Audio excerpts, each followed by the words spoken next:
Let's do that. I'd like to welcome you all to our travel edition of our lunch show and welcoming Lou back to the States. And today he will be doing a recap of his entire Benin trip through pictures and videos and all of that wonderful knowledge that she'll share with us. Thank you so much, Lou, and it is yours. Oh, thanks, Alex. I appreciate that. Appreciate it. So let me just quickly start out that Benin was really a fascinating country. There's actually a lot of depth to it. For a little sliver of a country that it is, man, it's got some serious history. And I got a little bit to share. What I wanted to do today is try to bring it all together. So I actually have a couple of YouTube videos I want to show to sort of bring the pieces together, because sometimes they don't fit together if you're just showing a pile of pictures. So without further ado, I'm going to actually share my whole screen, and hopefully I do it right. So hold on. I'm going to share the sound, and I'm going to share everything. So here we go. Okay, so what I like to do is start out with a video. Now, what's interesting is I used to have a YouTube downloader program. But for some reason it hasn't been working, and I'm not sure why. So I have to play the videos now directly off of YouTube. That's fine, Lou. I mean, I do that all the time. So, yeah, you Yeah, can yeah. you can make That it in full downloader was screen. nice, but the downloaders are actually illegal, and they're getting pulled off the internet. So here's a quick video on Benin. I wanted to provide this just to give you the greater context of everything that's going on here. So let's get this going. Welcome to Nations Geographic. Today we explore Benin, one of West Africa's most extraordinary countries. This narrow nation stretches from the Gulf of Guinea deep into the Sahel. But Benin's true fame lies in its ancient kingdoms, fearless female warriors, and being the undisputed birthplace of voodoo.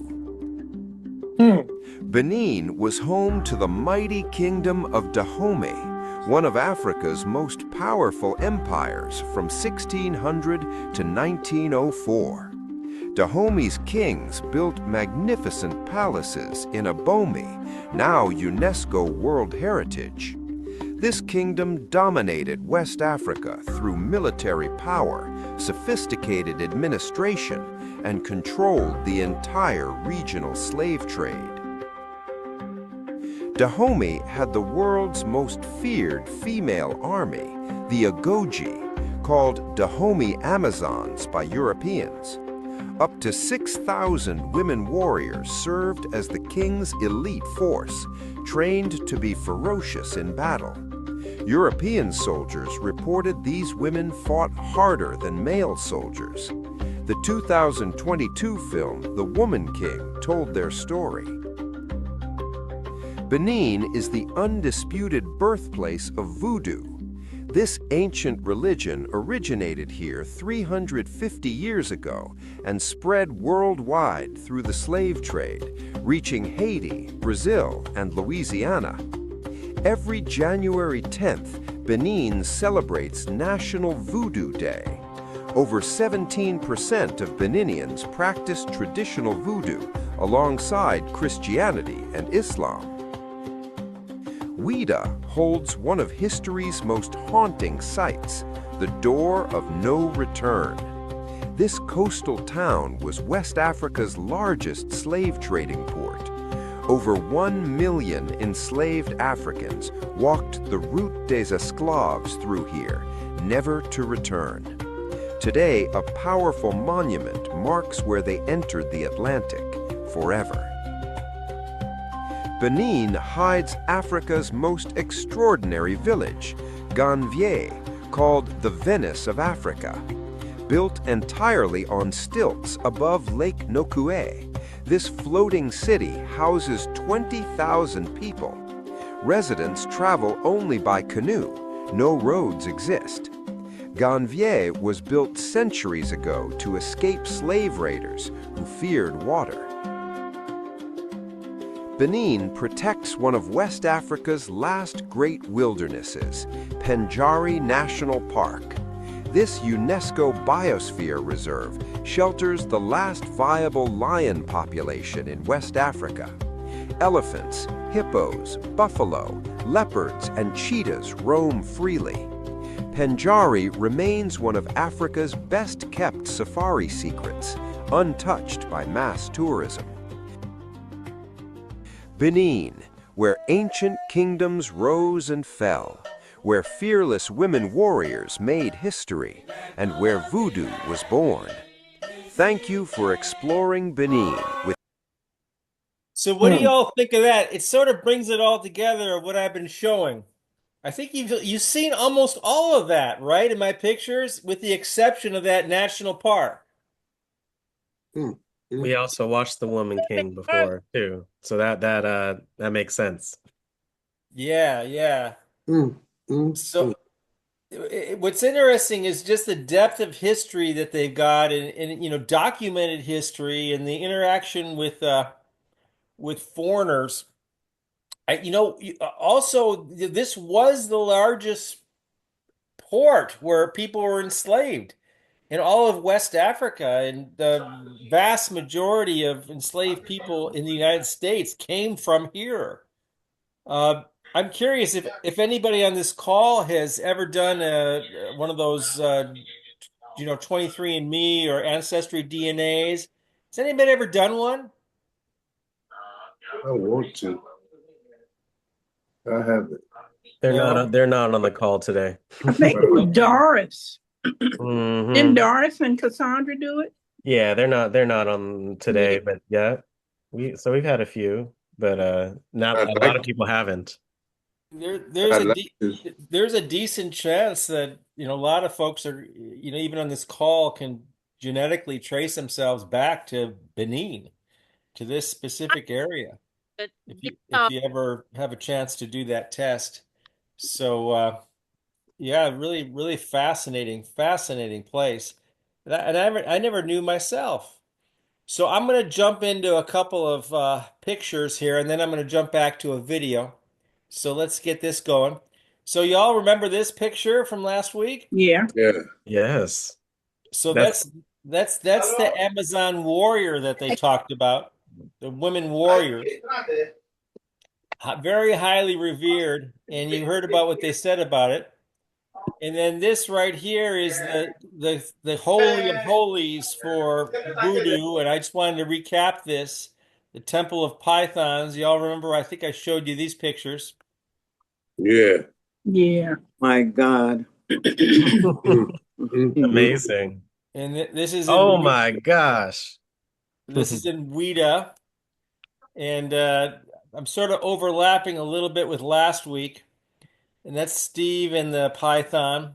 What's interesting is the pythons, it's almost like in India you hear about cows wandering the streets, they're highly revered. Well, that's the case in of pythons in Ouida. That pythons just, are roaming around the streets. Ugh. Wow. It's considered heresy to harm them. And so they wander around and they come back to the temple and they do their thing. And then here's like one Ooh, of the oh, hives. oh my. Let me move this little thing right So here. much. Yeah, so they're doing their thing over there, Damn. their python Hmm. thing. Laying cake. And then this is the oldest Catholic church in West Africa, Temple of Pythons again. And as I recall, I sort of ended in this area. This is this area where the point of no return. And one of the fact I didn't know about, and I was disturbed that I didn't know about it, to be honest with you. And I looked it up right on the spot. Uh, was the hand that the Pope had made, terrible, terrible error in judgment. This is right off of Wikipedia. Pope Nicholas V played a foundational role in legitimizing the transatlantic slave trade through two papal bulls, whatever that means. He granted Portugal the authority to conquer non-Christian lands, seize their goods, and reduce their populations to perpetual slavery. So this was back in the mid What? 1400s. And I never knew about that. And there's been some horrific errors in judgment in the past, and this is certainly one of them. So this is the area where the people were enslaved, and they were actually chained, and they were brought into this fort. And I sort of covered this last time. I'm looking pretty nasty in that shot. That's our guide, great guy, Remy. And then I sort of This ended. is the walk of no return, 5 kilometers from Ouida all the way to the point of no return where the slave ships docked. And you can see here in the video. Wow. Yeah, so that's this is where the majority of people who ended up in this country originated. Mm, mm, mm. And then here's the a mock ship, a mock slave ship, and then this is a close up of the gate of no return, with the slaves going onto the ships. And then, as I mentioned last time, I know the reception was really bad. But if you stand at the ocean and you look back towards the land, you see that people are that there's this tree there, and this is the spiritual return, the belief that the spirits of those who've passed would return back to Africa, and they call this the gate of return, I think, the gate of return. And here's the ocean. It's actually almost always We are quite on the rough. coast of Benin. This is where a massive amount, millions of slaves were sent to the U.S. and other countries, foreign lands. That's a replica of a slave ship. And then this, from this side, this is the gate of return. So in the belief of the Wada people, the spirit returned back to Africa after they passed in the New World. Lou, I have a question. Yeah, go for it. When was this monument built? This one that we're seeing right now? Any idea when they put that up? I don't know. I've seen pictures of it, and it's changed over the years. Yes, yes. But Yeah, wow, of that's this thing makes my heart jump. I'm sorry. Thanks, Lou. course. Uh, so then going on to the next one. So a lot of what I was a little surprised about is the villages along the coast. This is just taking pictures out the car. A lot of people still live in the traditional way. Uh, so I just snapped a bunch of shots along. This is right along the coast on the drive, and you see these fishing boats here. Actually, beautiful, beautiful vessels, having to navigate those really rough waters. Nobody swims there. I don't blame them. I mean, I wouldn't get in that water. These thunderous waves all the time, never stopping. Uh, we were Is wondering that how do the these little Atlantic boats even Ocean? get out there? Uh, it looks calm, but it's not. Is that the Atlantic Ocean? Yeah. That's the Atlantic Ocean, yeah. I did a Google search, and it says that the reason the waves are so rough in West Africa is that it's a clean shot all the way to the Antarctic Ocean, the Southern Ocean, which is an incredibly violent ocean. And so the waves travel unobstructed all the way from, off Antarctica to hit the African continent. It's facing it's facing south. It's an unusual coastline because it's actually facing due south. So it intercepts all those waves coming off of Antarctica. Yeah, we learned about that in our travel show with how rough it is in that area. So that makes total sense. And the waves are brutish. They're not these nice little curved things. No, it's like a Mack truck landing on you. The ground shakes when you're on the coast just because this really heavy wave hits the beach. All right, so I showed you this last time, Ganvier. This actually, I'm gonna jump to a video because this is important.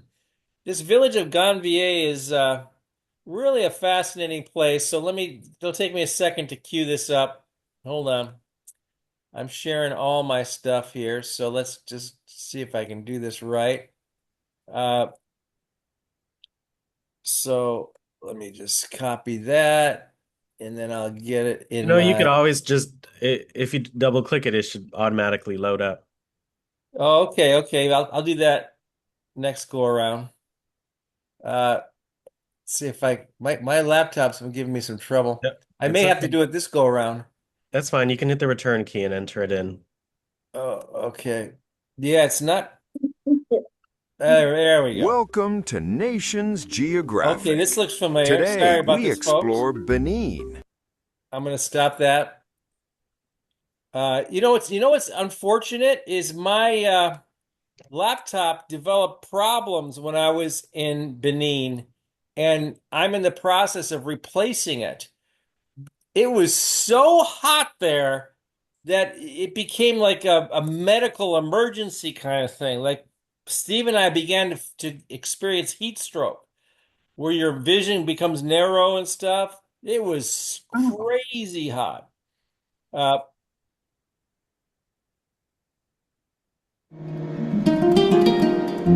here's In the Gambia. 17th century, when the trade in enslaved Africans was at its height, the Tofino people of this region banded together on the banks of Lake Nukwe to avoid capture from the Fon people of the powerful nation of Dahomey. We're here on market day when some of the 30,000 residents have come to trade. There's actually Fish is 54,000 the living main here source now. of income, It's growing. as well as tourism and other locally produced crops. Here you can find all types of religions, with a place to worship for each one.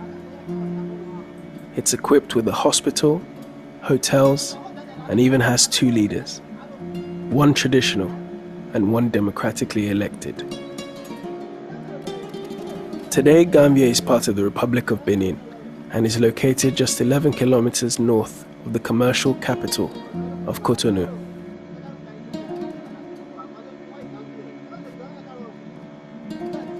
I lived in Benin as a child, but like many Africans, I never knew a place like this existed.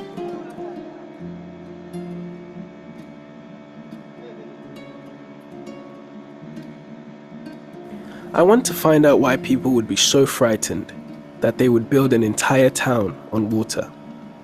To do so, I have to head north some 90 kilometers to Abomey, once the capital of the old kingdom of Dahomey.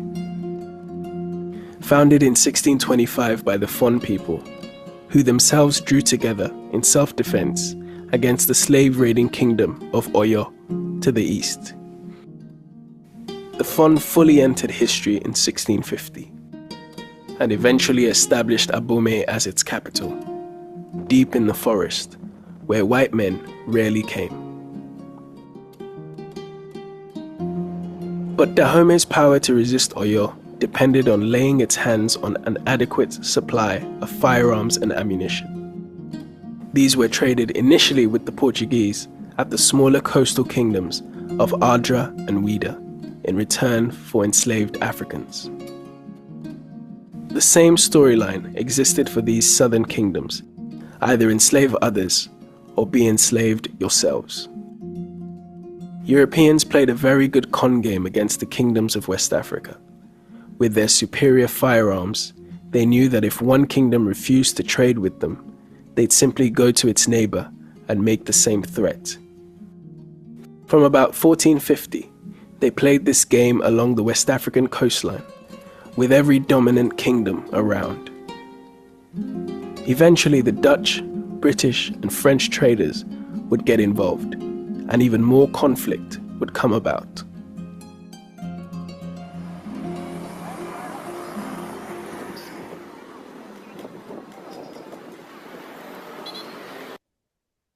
Attention retirees, if you're willing to be All right, folks. So that gives you a little context about the time and what why Ganvier was built. This whole thing was built by people by members of tribes who had escaped slavery. They'd been captured and they managed to escape. And they built this city on stilts in the water because the people who were going after them wouldn't go on the water to try to get them. It's 5 kilometers in by boat to actually get here. So I mean, that's what is that, like 3 miles in open water just to get to this area in its, it's even in itself, it's all underwater, but it's built on stilts. So here we are going into Ganvier, absolutely fascinating place. This is the port where you get on the boats. One thing interesting about Benin, there's no tourism in Benin. There's no trinkets, there's no t-shirts, there's no nothing. And so you'll see very, very few tourists, occasionally a Chinese person who's typically there on a infrastructure project. But besides that, there's really zero tourism, at least from outsiders, Yes. from non-Beninans. So here we are taking our boat, 5 kilometers in the open water. Here's our boat driver. The people on all the boats, these are generally they're local people who either live in Ganvier or are visiting for the day. This is a group of youth.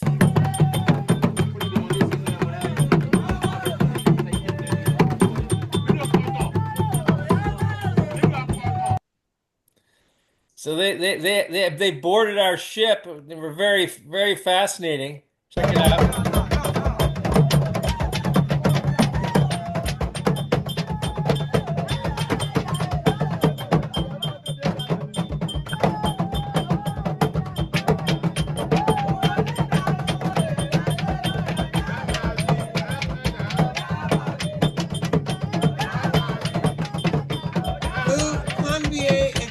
Today, just as it does in these pictures, it's still there.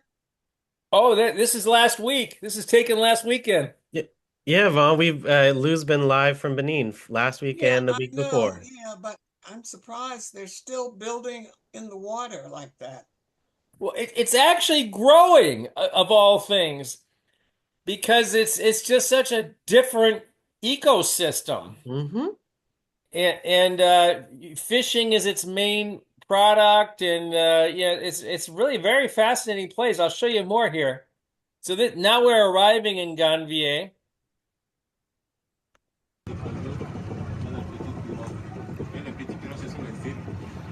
Okay, just look it is very different. This is the public transport.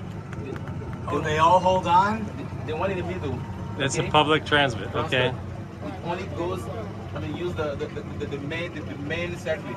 So that's the boat terminal. They have a whole system for transporting people. The big boats transport from station to station. The small boats take them to their actual house. When this, yeah. It's a very sophisticated system. You see that there's no tourists there. It's just completely, local people. I'm sure at some point it'll become overrun with tourists, but not now. So this is a land. Some of these I gotta delete. Here we are. A lot of fisher people. I think they said this is a church or something. I got that little thing in the middle here. Yeah. No, they did it themselves. Right? Yeah, they have chickens. Yeah. So they go to the other side and bring the sign. Lou, what kind of sewage system they have? Oh, it's funny you asked this. Are you ready for this? Yeah, tell me. Are you ready for this? Yeah. There's a hole in the floor, and it drops right in. Okay. Okay. And they eat the fish out of that water? They eat the fish, and there's 50,000 people living there. We heard that. Me and my buddy had to test it out and say, "Are you curious?" So we went into the bathroom where the hole was, and we dropped one, and it went right in the water. Yeah, so don't mean to be so graphic there, but yeah, so but it's becoming so popular now, both as a people are actually moving there, that the government is just now building a sanitation system to Okay. intercept this stuff. And what's interesting, this lake is brackish water. It's a very large river that's feeding this lake. Mm-hmm. And the lake goes right into the ocean, and the Mm-hmm. current going in and out is tremendous. It's like Keeps it going. huge. It's like, 5 times the Potomac River, just Mm-hmm. flushing in and out and in and out. So there's a great deal of water flow, Oh. tremendous amount of water flow coming through here. Mm-hmm. And I think that's why, it's been able to work. Mm-hmm. Thank Um, you. Hey Lou, yeah. do most of the people know how to swim? I didn't see anybody swimming. A lot of people standing around fishing, but I presume so. If you're They living would like have to. that, if you fall off Yeah, your boat, you don't want to die. I know, but I was just curious because a lot of people from the motherland that I've come in contact with, they don't know how to swim. They never been in the water, even though they live close to the water. So I was just curious. Did you see Yeah, anybody swimming? I didn't see anybody recreationally swimming. Hmm. They're all, but I can't imagine they don't, because if they fall out that boat, uh, Lou, I'd like to know approximately the lifespan of these people drinking water, like that. And what would you say the average ballpark figure of a lifespan? well, no, they don't drink the water out of the lake because it's brackish, it's salty, so when the tide goes down, it sucks water in from the ocean. And when it goes up, it blows it out. So it's semi-salty. You'll see in the pictures in a second. I'll go a little faster. The kind of downpours they get are like crazy. So Mm-hmm. they're collecting water off those metal roofs, Oh, and that fresh water is just flowing in this place. It's I mean, about 61. 61 is the average life expectancy. You, oh, nice snag, Alex. So let me move a little quicker because there's a lot to cover still, actually. So here we are right here, Ganvier. I mean, a whole town on How water. many Yeah. kilometers does it last? They How call it the long is it? Venice of Africa. We actually had lunch here. That's me and Steve. We had lunch right there. And was the lunch fish? We had, no, we had, yeah, we didn't want the fish, that's for sure. We had chicken. Chicken. And The here chickens we are are on heading out. water. Now we're leaving. On the last day, I'm going to have a professional photographer go with the and I thought I'll pay that. Just to capture the You can see the water doesn't look polluted. I mean, Mm-mm. he's not, Right. when they're fishing right out in front of the houses. Right. I think it's just because the tremendous. Oh, here Cannot we have are a pulling gate into the open at the moment. boat terminal. Please remain in your seats. Yeah, we gotta wait for a gate to open. So you see, it's all locals there. Mm-hmm. Sounds like a marketplace. Yeah. Hey, Lou, you also said there hasn't been a lot of tourists or any tourists, but you said they're expecting a lot. What would they be there to see? Well, it's a fascinating place. It's one of the most fascinating places I've ever been. Just seeing this whole community in the water like that, it's really amazing. We all just loved it. Oh, okay. The people who go there, a lot of Beninese people go visit it. It just doesn't attract an international crowd yet because people have never heard of this place. Mm-hmm. It's No. not well publicized. And I shared at the end of my presentation last week. I didn't want to just show you the rural, primitive areas of Benin. This was really pretty representative of every large city in Africa. Nairobi and Lagos and Cotonou this is Cotonou. This is the main drag. A lot of modern buildings. That's a president's house. Nice place. Here we are heading in. So I mean, it's a lot of modern architecture. Benin is embracing growth. They have a brand new president, young guy, early 40s, and they are embracing growth. It's very vibrant, very hardworking population. Everybody was on doing something. Nobody was just hanging around. I mean, everybody was on doing some kind of activity. Very, very hardworking crowd. Okay, now here we are on to the next school. This is Sekou. So I'm going to blaze through these slides. This is the classroom when we first saw it, and we're going to convert it into a computer lab. Oh, here's we're going around the school. I'll show you some pictures of the school. Very typical school. This is the grounds. 3,366 kids go to this high school. 3,366. Wow. Okay, so I'm looking. Typically, you have a teacher with a blackboard. Where? So you don't see too many books. You don't see. You certainly don't see any electronics. They've never had a computer in the school in its history. Wow. What we got there? This is one of the teachers. Here we are at Sekou Secondary School. I'll go for a brief walk around just to get an idea of the environment. The teacher there is a French teacher. Very nice gentleman. And then across the square here is where we're building the computer lab, near where the car is. Panning back across, we're going up to the classrooms. So let's have a look at the classrooms. I think school's out of session right now because they had examinations this week. But this gives you an idea of the school. So come up here. I don't have no sound. Hello. You're a teacher here? What subject do you teach? French.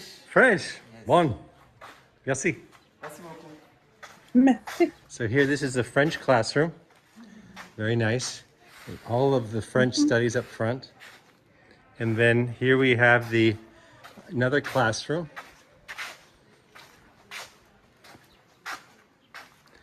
And more studies in the back. And then finally, we have a ball field for sports and athletics, which is quite large and very nice. And finally, we have the remainder of the school. I was told that there's between 3,000 and 5,000 students who attend this school. Wow. Massive, massive number. So that's Pamphile, if you remember him. Any thoughts about the school? Any thoughts? I like How it. long is the school day? Is it? I didn't ask that, but I think it's like 8 a.m. to like 3 or 4. Oh, okay. Similar to here. Okay. Yeah. It's basic. So here we are starting to lay the computers out. We're putting a server up right here. It has education content in it. Steve is connecting up the uninterruptible power supply. Steve brought shower curtains to serve as the screen, projector screen. Here's this is our Rachel server. This has it has a terabyte of education content and an unbelievable amount of information, and it delivers it wirelessly to laptops. There's no internet. So, but the laptops think there's internet because it's accessing all this education content off this server. It's all in French. And here we are testing out the projector, putting up a projector stand. Here's our team. This is Degla. He's a wonderful guy. He's the headmaster. Steve, me, and then this is one of the staff members there. And here we are putting the lab together. Here's our sign, the cycle of transformation right here. Sponsored by this project was sponsored by the US government. Here's the laptops, refurbished in DC by volunteers. And so here we are right here, getting ready to teach the teachers. Okay. Got them all set up. There's 18 teachers packed in this room. Mm-hmm. It was, we called it the broiler. We go into the broiler every day. It was so hot. It was like scary hot. Like this, I'm going to have a stroke. Hot. No. I was going to ask you if the teachers were computer literate, or did you teach them first? So now you answered that. Yeah, we taught the teachers how to use the technology and where all the content was, and then they teach the students. And then here's a sign-up list. Teachers had to sign every day. We had a technical problem. I got to delete this slides. So here we are. We're all packed in the room. This woman right here, her name was Florence. She put a fabulous presentation together. And then I'm going to go a little quicker. We have some technical problems. I took pictures of the solution, so I'm going to go quickly. Here we are training. Action! Right click, optional. Left click, action. Right click, optional. Left click, action. So we taught that. Here's where we had lunch every day. This is a really nice place. It was we had lunch typically as like $1 a person, rice, chicken, fish, really, really good stuff. Oh. We all ate in these huts. It was we walked up here. It was like a 5-minute walk from the school. Look at that nice little place right there. We sit in these nice soft chairs. We pull up our water. Uh-oh, there's a bathroom right there. Sorry about that. And here's here look at that. Here's its number of students, 3,366. It's a class. That's the school statistics. Here we are. Here's some birds. And then here's the school. It's called Sakau. And then here we are working on the computers. These are students first touching computers ever in their whole lives. And here's a rainstorm. So this is when you guys called me last week. This is this is like right before you called me. Wow. Yeah, then all they got to do is save that water. It's just getting started right here. Just getting started. This is when you guys called me. Alex called me to remind me about the show. I had totally forgotten about it. I was sitting outside watching this rain come. And look, the whole center of the area is getting flooded, going underwater.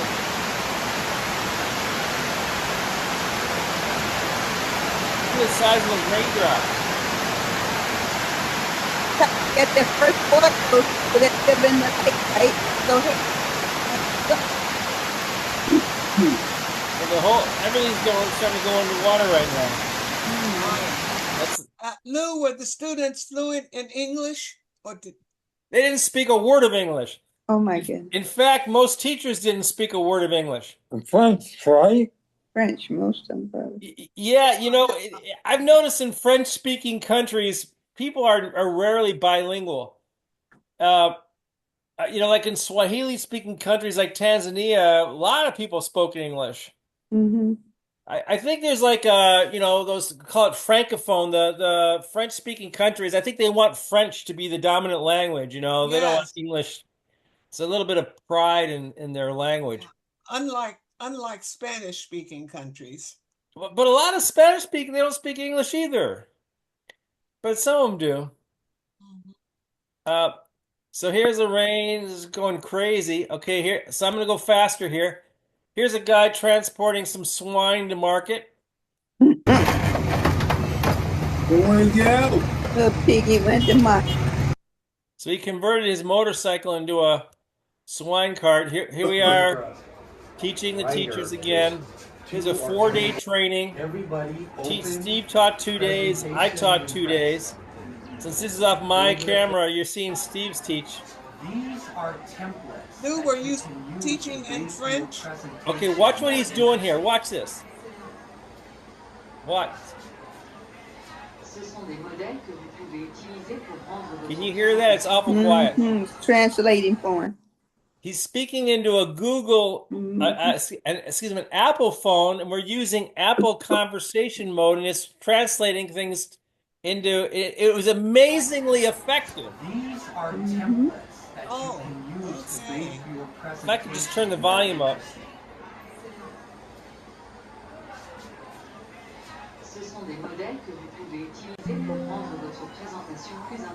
Can you hear the translation? Mm-hmm. So one of my biggest aha moments or gasp was, oh my gosh. I used this same technology a year ago when we went to Italy, and it was lousy. I mean, it almost didn't work at all. In 1 year, we taught a whole class of non-English speaking people with that phone. Wow. And it was incredibly effective. Mm-hmm. In 1 year, I'm telling you, folks, learning a new language may become obsolete in a few years because this AI. It's like Star Trek, this universal translator. All right. Yeah, it's like unbelievable how effective it was. And guess what? We didn't have internet where we were. It was working offline. Wow. Yeah, that technology, AI, is going to be life-changing when it comes to languages. I mean, you could travel anywhere and talk to anybody with this kind of technology. So here's a teacher showing off her presentation. Okay, young are taking drugs. Okay, the young girl. He's never taught with the computer before, and now he's created his presentation to teach students. And he's an English teacher, so he's teaching it in English. Okay, taking. So this is the first time he's ever used a computer in the classroom. Now here we are at the final event. It was attended by the U.S. ambassador. He was our keynote person. Pamphile this is just last Friday. Pamphile was the guest of honor. That's the U.S. ambassador. His name is Shane Dixon to Benin. And he had a nice presentation for us, which I'll show you in just a second. Program leaders coming right up. Such a success. Coming up. The cycle of transformation represents exactly the kind of partnership between the United States and Benin that we value most. One that empowers young people, builds skills for the future, and creates lasting change in communities. This program has given rural youth alternatives to subsistence farming by opening pathways from learning to earning through technology.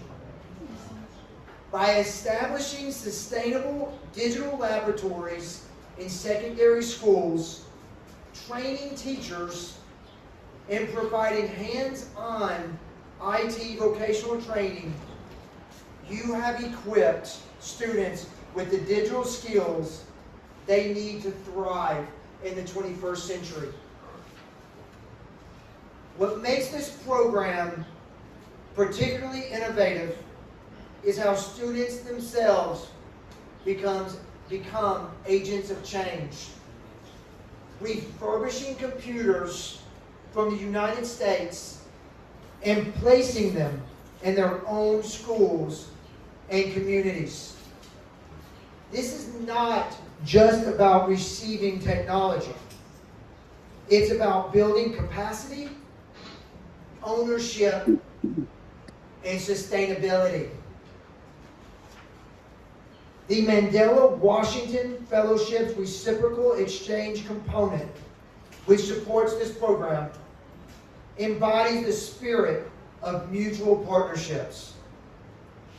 It enables U.S. professionals to work alongside African leaders, fostering lasting technology, and expanding our shared understanding. To the students who participated, you are the future leaders of Benin. Allow me to repeat that. You are the future leaders of Benin.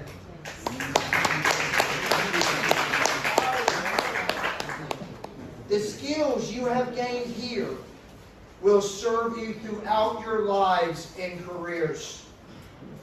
I encourage you to continue learning, to share your knowledge with others, and to use technology as a tool for positive change in your communities. You are the change in your communities. To the teachers and program organizers, thank you for your dedication and your vision. Your work is building a stronger, more connected Benin. The United States is proud of you, and they are proud to support programs like this one.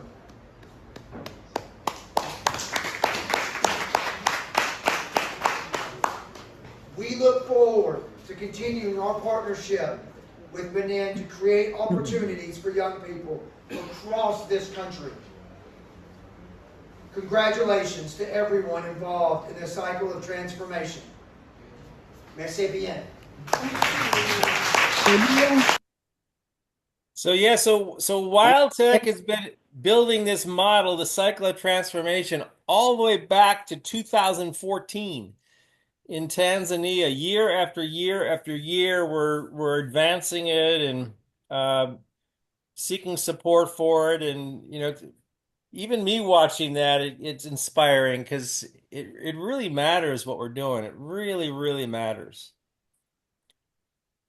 All right, almost done, almost there. So here we are. Now we have a graduation ceremony. Students graduating. Lots of graduates. We gave certificates to all the teachers who took the trainings. And I had Steve do the gifting. So lots of students going up there. We trained about 40 people in this program. And we're getting towards the end now. Like the American 250. All right, and then this teacher, we gifted a laptop computer. We had one extra laptop at the end because one of the students didn't show up. It was a really, really, really nice laptop that was donated to us by a USAID employee who lost her job. So we gave it to this gentleman. It'll make a world of difference in his life. His name is Degla. Beautiful, beautiful, beautiful person. Lou, is there any plan to follow up, say, 4 or 5 years after this program is set up? Is there a follow-up being planned? Well, Tom, I would have thought that you were a plant because that's this exact slide I'm showing here, which is the last slide. So this is so our program, we brought computers to 2 secondary schools, but we also, Dami, who's this guy right here from the US, he's one of our board members. He trained 9 university students in advanced technology skills through Cisco Academy. And then those students, university students, are going to support the schools. Okay. That's great. So we met with the president of the university. He's one of the friends of the president of the country. And we're developing plans for expanding this across Benin. He took us all out to dinner where we all planned. And so the next phase is over the next year, those students from his university are going to support the 2 schools. Meanwhile, we're going to raise money to export. The next phase is exporting 100 laptops to the university where the students who've been trained in the advanced skills will refurbish the computer. So we're not going to refurbish them in DC anymore. We want to ship them raw to Benin and have the university students, because they're gaining digital skills, learning how to refurbish computers. Oh, good. And then they're going to deploy them to new secondary schools along with teacher training. And to do that, the president of the university right here. His name is Virgil. He's going to get somebody on board from the Ministry of Education of Benin. We made a request to the embassy, U.S. embassy in Benin, to support the growth of this. We believe our biggest pathway to supporting this is going to be through the U.S. State Department, because we sort of think, we don't know, but we sort of think that they're looking for a success story after dissolving USAID. And we're hoping, we're hoping to position this program as a success story where maybe they can provide some investment. It's surprisingly low cost. So we went through the numbers, and if we're able to export the computers to university students in Benin who will refurbish them, provide them to schools, train the teachers, we believe that it'll only cost $5,000 per school to build a whole computer lab, train the teachers, give them 21 laptops, projectors, all that stuff, education content for $5,000 each. That's good.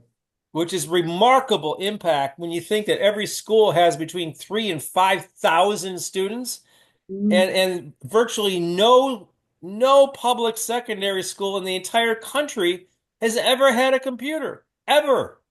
I mean, this is crazy stuff. Yeah. So that's the model. So that is it. Let me see if I have another video to play. Closing video.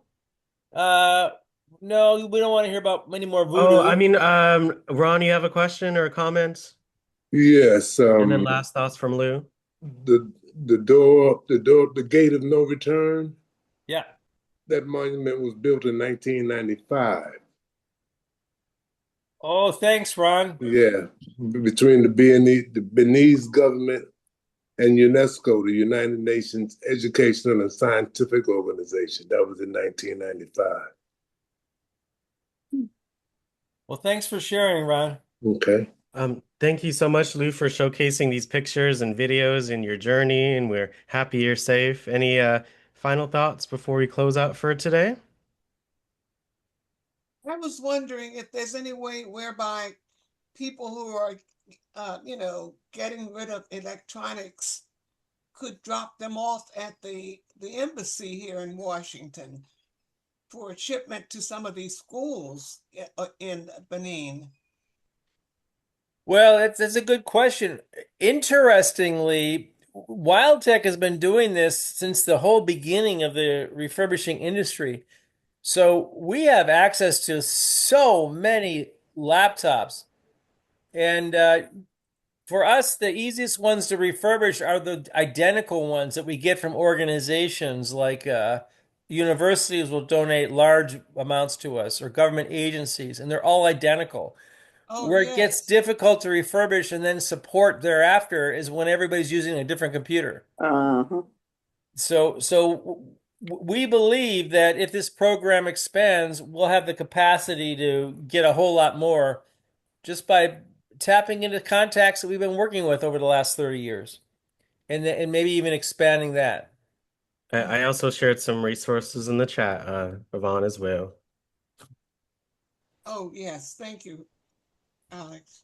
That's some interesting stuff, Lou. Well, thanks, Ron. This is good stuff, man. I'm serious. This is real good stuff. God bless you, brother. You're doing a marvelous job. Keep up the good work. Thank you, Lou, for all that you do. Thanks, everybody. And right back at y'all. Ron, I can't draw the crowd that you do. You got to give me some tips. Again, What Lou, you talking about? any What final you talking thoughts about, Lou? What you on talking about? Africa? How was your trip different than last year than this year, and vice versa? Different? Yeah. The biggest thing is last year we were working with an organization, which was World Vision, big NGO, and they really took care of things for us. And it made things, easy for us. This time we worked with an individual, which was Pamphile, great guy. But Pamphile had a full-time job. And so he was juggling supporting us with his full-time job. And so that's why going forward, we want to, leverage his contacts with the university so that we're supported by an organization. That was our big lesson learned.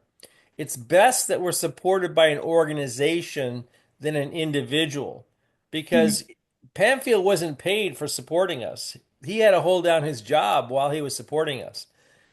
But if an organization whose mission is education or development supports us, then they're accomplishing their mission, their paid mission, by supporting us. And that's what happened last year with World Vision. And so that's what we hope will happen with the university as we expand it there. And going forward, we really want to focus on being supported by an organization because it's too much for an individual to support us when they have a full-time job that they got to keep up. Try UNESCO. Yeah, that's a good one. Ron, that's a good one. All right, folks. Well, how about that, Alex? This is the closest to ending on time I think I ever had. You're good, Lou. We appreciate you. I sure do. We looking forward to all of your travel shows, but it was just a joy to see you live in the elements for these past 2 weeks. It felt like we were just there, and we got it for free, and we appreciate all the pictures and videos, and you just molded everything so beautifully together. So let's all say thank you, and we appreciate you, Lou, for Hey, all Lou, that he does for thank the you, world. Lou. Thank you, All Lou. right. Thanks, Thank you for everybody. your Lou brother. impacts the world. Thank you, Thank you, young Lou. man. Great Thank you. job. Great job. Thank All you right, for thanks, enduring heat everybody. stroke and stomach problems and snakes and voodoo and everything else. Good job, Lou. Glad to see you. Thank you, Lou. Glad to see Thanks, Detroit Lou is Ron. back. Thanks, everybody. Thanks, Appreciate Tom. you. Thanks, Thank Michael. you. See y'all at 1:30. See y'all later. Bye, Thank all. you, Take Lou. Bye-bye. care, brother. Bye, Take everybody. care. Bless you.